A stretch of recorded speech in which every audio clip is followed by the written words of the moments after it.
Wagwan sports fans, welcome back to another very special episode. I'm your host Jomar, I'm Rush. and this is This or That Sports TV, the place you guys come to get the best, most interesting, and riveting sports topics, discussions, and debates on the internet. Yes, people, before we get into today's video, don't forget to like this one. Leave a comment under the video and subscribe to This or That Sports TV. Do one more thing, please. Share the video to at least 10 people, but ensure to get us 6 subscribers, because if each and every one of you guys can do that, you know how many subscribers that get us by the end of the day. Yes. People, and it's an important time in our football. You know, the World Cup is officially over. You know, so now we need to know where is the country's program going? Where's the Reggae Boys program going, and where's the Reggae Girls program going? You know, so it's kind of like a revamp time. It's like a rebirth time. It's time to, you know, reshuffle the card and set out a plan for 2026. So what we're here to talk about is, do we trust this administration to take on that task? Should the people trust the administration? Should we give them another chance, in essence? So let's talk about it, and what are some reasons why we should or shouldn't give them another chance? What do you think? Well, are we talking about the administration, or are we talking about our Both. plans for Players, 2026? all of it. Well, why, you know, the question is a bit convoluted, first of all. The administration, what they do or do not do can definitely impact us going to the 2026 World Cup.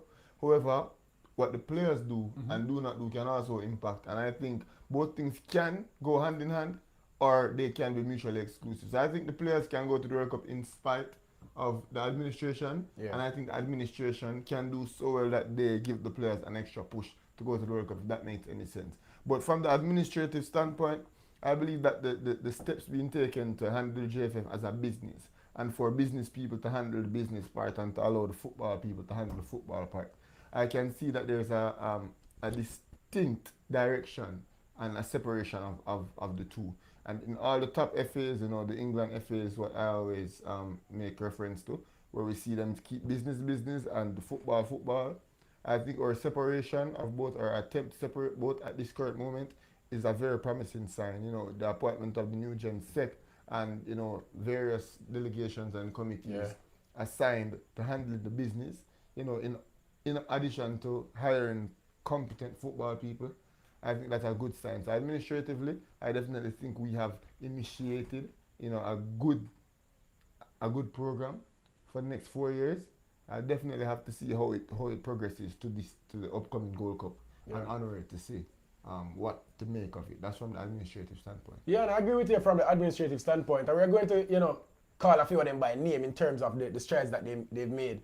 But another reason I think that, you know, we should give them a chance, or let's see where it goes, is the appointment of the head coach.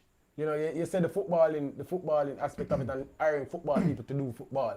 You know, I am impressed by the appointment. I like the appointment. I'm excited to see, you know, where this takes us. Yeah. You know, in the first friendly against Cameroon, you know, we had a weakened team. They had a weakened team. Argentina was the first friend. Argentina, and then we played Cameroon, but that was the one that I was more so impressed. I expected us to lose that game. I can safely say I expected us to lose against Cameroon. They're going into the World Cup. We had I can call it a local team, you know, with a few additions from America. Yeah. And I expected us to go out there and lose, and we drew that game, you know, it took me by surprise. And I can say when I look at the overall statistics and how the game went, obviously statistics is not all, but when I look at it, we didn't get dominated. We were in the game, and you could tell that the coach is trying to get something new going, you know, and the personnel, you know, what he's accomplished, you know, the fact that he can't be easily, you know, manipulated. You know, I'm sure he's someone that will come and, you know, say this is what I want, and if I don't get this, then I can't do my job and I leave. And that is something that I like, and I feel like we didn't get that from the former head coaches. Not to take a shot at anybody, but I feel like this gives us another dynamic, you know, to give us an extra boost, an extra step. Yeah. We have fully professional players. Let's get a coach that has coached at the highest level to be in charge of players that are playing at the highest level. So that is one thing that I can say really gives me a lot of optimism when I think about the next 4 years. You know, that is one thing that I think about. Let's talk about the players for a second. The team that we have. Should we give this core of players a chance, or should we just break it up and start again? There's no way we break up this core. Our core includes the best goalkeeper that plays football on the western side of the world, in my opinion. Yeah. You know, Andre Blake. Yeah, there's shouts for Guillermo Ochoa, Yeah. who plays in Mexico. There's also Everton, who plays, for Brazil, their third string goalkeeper in South America. Mm-hmm. But I think, as it relates to goalkeepers who play in the Western Hemisphere, Andre Blake is the one of, if not the best goalkeeper that plays in the whole entire hemisphere. And that's something to harp or hats on.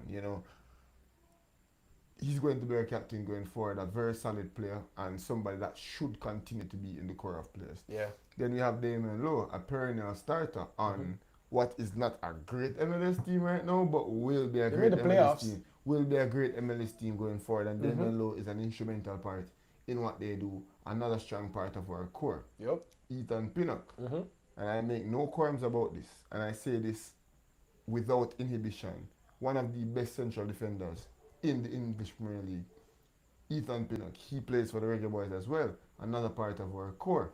Central, we have the likes of Ravel Morrison, who was in demand, brought from England to America by his head coach because he was just so highly touted and well rated.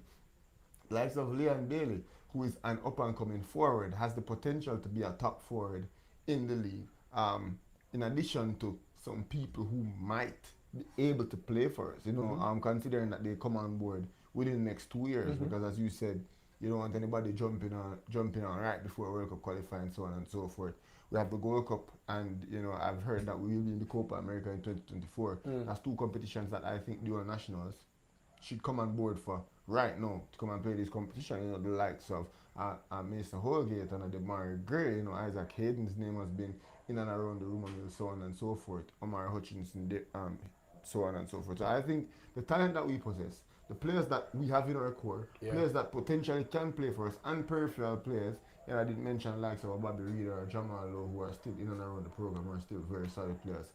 I think this core of players is definitely one that we should give a chance. I think it's based on the first squad that Helgrimson called, he already identified the set of players that he's going to go with, and the players that needed to be called from the last campaign, I think he has already done that. Yeah. So the players that he picked in Argentina going forward, I think those are the guys that he's going to rock with. Yeah. In addition to a few additions, definitely think this core of players is one that we can back and we should trust to do the job. Yeah, and one thing that you did, I don't know if you did it on purpose, but you called a few players' names, but you left off a few players that are usually in and around the team. You speak about some Lamar Walker, I was speaking about some Kaim Paris, not Kaim Paris. So most of the guys, Speedy and those guys that play in the USL, you didn't call those guys' names. And I would like to think that was deliberate, because yes, they are a part of the core right now, but if we are supposed to, build for the future, if we're supposed to be thinking about calling the best Jamaican squad every single time the team is called up, those can't be the names that we're calling off the top of our heads. So and that is something that we have to mention. Yes, we have very good players, but we need to also have, know what our core is, and if these guys are not in our core, what's the point of having them? Is it to give them experience? In that case, then a Speedy would not qualify for that. Is it that they're next up and we need them to be in and around the squad so they can deliver for us, in the next 8 years? Then fine.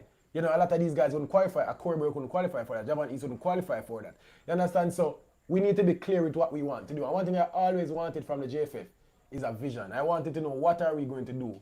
And they've made an active effort to come out on these platforms on YouTube and even on Sportsmax and TV. And they come and they say, this is what we want to do in the next 4 years. This is what we want to do in the next 8 years. I remember earlier this year, we were speaking about a lot on our channel. What do we want from the JFF? And I always said, tell us what you are going to give us. What are we doing with our football? How do we want to play? I want to hear our coach say, this is the type of football that Jamaica plays. I want to know that when Liam Bailey comes, I know what I'm getting from him. I want to know when Damien Lowe comes, am I going to see a lot of, clearances, or am I going to see Jamaica try to pass the ball? I want to know how we play. I want to know if the JFF is involved with schoolboy football and with domestic football. I want to know what is going on in the country, and in terms of the plans for the country. So I'm excited. I'm excited about the football aspect. In terms of the administrative aspect, talk to me about that. What are some of the moves that they've made that you're excited about? First and foremost, signing with Adidas. Yeah. That's big time. And I think Adidas is a big time brand that will provide us with the marketing and commercial value that will push us into the future. That's definitely something that I've really enjoyed. obviously administratively signing a big time coach. In our opinion, Helgrimson, that's something huge. You know, the hiring of a new Gen Sec, who is a business mogul. He's a professional CEO. He's a professional leader. You know, and hiring a professional leader and a professional businessman to run the JFF as a business. He's seen that he's brought vision and obviously a polite ruthlessness to the JFF that I think we needed, you know, to remove the nepotism, to remove the bias, and to just introduce proper business management and proper running of an organization that is at the very, very, very core a business. And I think those are some steps that we've made to improve the football on a whole. You know, I hinted at it a while ago and I'm going to mention it as a solid point right now. One thing they've done that I like is being more of a presence, being open to the public, being relatable. You know, speaking to the people. Don't speak over their heads, don't appear to them like you're above them. But, you know, come on the Ryan NFCs, come on the This or That Sports TVs and talk to us. Yeah. You know, respond to the comments that the concerns that the supporters have. Because I do believe that this plays a part into the support that we're getting in the national stadium. We don't see people because they don't have a connection to the team, they don't have a connection to their FAR or FF. You know, at this point, they don't feel like they're a part of Jamaican football. So when you come and talk to them, like I see Dalton Wint doing, like I see Michael Ricketts doing, and I see Mr. Dennis Chung doing, and I see Rudolph Speed doing. Yeah, they're coming and they're talking about, people have questions, they have, you know, a lot of things that they take flack for, they come and they disprove them, they come and they, you know, debunk them. I like to see that from them. You know, I hope that they can do that a bit more. I hope that, you know, the JFF can make an active effort to be, you know, to put the players in the spotlight a little bit more, you know, get them to speak to the public a bit more, and, you know, just get the public involved in our football. That's ultimately what I want to say, and I see them taking some steps in that direction, and I like that, so I have to mention it. Yeah, those are a few of the reasons that we've said. You know, people, I hope that you like the little reason. It's a quick one. Obviously, we spoke about, you know, do you think that this is the most important point for the next 4 years right now? I think the most important point for the next 4 years is every accomplishment that we've made since falling out of the World Cup qualifiers. So I think hiring the new coach was the most important point at that point. And then the new general secretary, most important point. You know, moving forward, the Adidas deal in January, that will be big. I think that might prove to be the most important thing that has happened. You know, in the Nations League. What if we call up a good squad and we go forward and we beat Mexico in the Azteca? We progress to the finals, the final 2 games in Nations League in the summertime will be the most important point. So I think everything that we've done so far is a building block to accomplish the next thing that we will do. Yeah. So I think it will continue to get more and more important until we secure qualification for 2026. We will secure qualification. People, Reggae Boys will be there in America, in Mexico, in Canada, wherever. They will be there and we will be there. This or That Sports TV will be there. And if you guys want to see us there and bring in coverage and doing all of the good stuff at the World Cup in 2026, we're speaking it and I'll clip this and I'll bring it back in 2026. Support us. And a few ways that you can support us is to like this video. Leave a comment under the video and subscribe to This or That Sports TV. Leave a couple comments, man. Oh God, man. Tell us and like the video. Tell us I shall speak the facts. Can't say Jomara speak some facts. They don't have fight him out. You see me? Or people like the video, man. Do one more thing for you. So people are not going to beat him for that? I say, yo, man. Can't beat me for say them thing then. So what should I continue? Yeah, so like, comment, share. Like, comment and subscribe and do one more thing. Share the video to at least 10 people to ensure to get us 6 subscribers, because if each and every one of you guys can do that, you know how many subscribers that will get us by the end of the day? Holy people, but for now, This or That Sports TV. That is right.